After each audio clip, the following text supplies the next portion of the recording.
Hey everyone, this is Alex with the Shed app. In this video, I want to kind of show you around the new inventory storefront page that we've released and maybe explain some of the URL parameter settings that are in the documentation here. So this is the base page as a guest user, and I'm on the demo account here.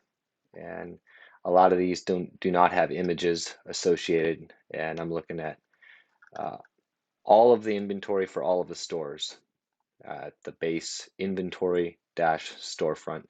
And on the left hand side here, I'm in manage inventory. Um, so let's explore this just a little bit. I'm going to go to the documentation and let's look at the store ID, which is the first one. So to find the store ID, come into System, Lists, and Stores, and we have the store ID right here. So in this, I'm going to use 96 in this case. I'm going to come back over here, store ID 96. There we go. So now I'm just looking at store one or lot one. Let's go back to manage inventory to look at that. Okay, lot one right there. I'm going to sort it by availability here. Okay, so I see I have 1, 2, 3, 4, 5, 6 available. 1, 2, 3, 4, 5, 6. So that's working as expected. And this toggle over here would allow you to pull any building that you want off of this page. So for example, let's pull off this one and refresh. And there we go. We have 5. That one was pulled off. Let's put that one back on and refresh. Okay, very good. So now let's look at a few of the other parameters here. Um, so we have pending sales is another one. And so how do you use pending sales? And I can see I do have one building here that is sale pending. So if I use this parameter, I would expect to see this building show up on here as well. So this parameter says pending sales equals 1 for true. So that's what I want to use, 1 for true. And so after the first parameter, any additional parameters, you always start with an ampersand symbol like this. So pending sales equals 1, enter. There we go, we have that one there. And what makes a sale pending is a good question. As soon as a building has a deposit paid on it in an order, that makes it sale pending.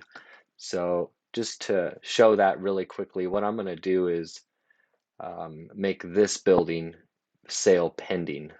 So I could do that by clicking buy now here and putting a deposit, but I'm actually going to just take the serial number here and do that really quickly within, like as a salesperson would do it here.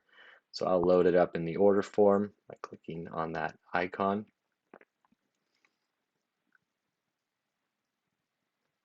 And sorry, this video might get a little bit long, but let me just quickly try to do this.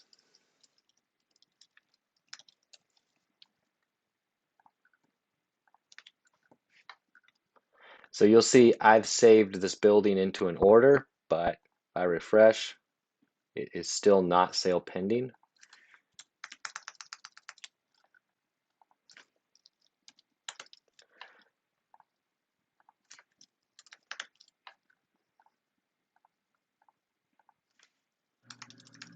Okay, so I'm going to receive payment on this.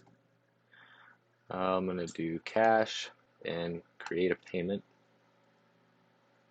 Okay, so now I've received a payment on this building. So now let's refresh here, and you can see there it is now sale pending in that case. Well, that's how sale pending works, and you can see that changed here as well. Okay, and the other parameters are days since last sale. Okay, so let's look at that one. Let's bring that one over here and start with the ampersand. And I see I have 1, 2, 3, 4, 5 buildings that are sold in this lot. And keeping in mind, some of these are really old sales potentially. So days since last sale, let's just say 30 days and see what we come up with here. So one building, um, we came up with one building there. So let's experiment a little bit. Eventually, I do want to come up with all 5 of these. Let's try a year. So let's do 365. So 2 in the last year. Okay, let's go a little bit farther. Let's try 900 days. Let's see how many we come up with. So 3, and let's just make sure we include all of them. So let's do something like 2000. Okay, so there we have all of the sold buildings. Now this 2000 obviously wouldn't be very practical. I just wanted to demonstrate how that is working. Something like 30 days or 15 days, depending on what you're trying to accomplish, would probably be more reasonable. But that is how the URL parameters work. And just keep in mind that this is where you manage the inventory in this page, and these are linked together. Some of these don't have images, so you add the images here and tag them as marketing, and you can tag one as featured as well. So for example, you can see I'm looking at this building here. Let's change the thumbnail. So I'm going to tag this image as featured, which will make this image the one I see here. Now let's do a refresh. There you go. That's how that works. Thank you. Hopefully this was helpful.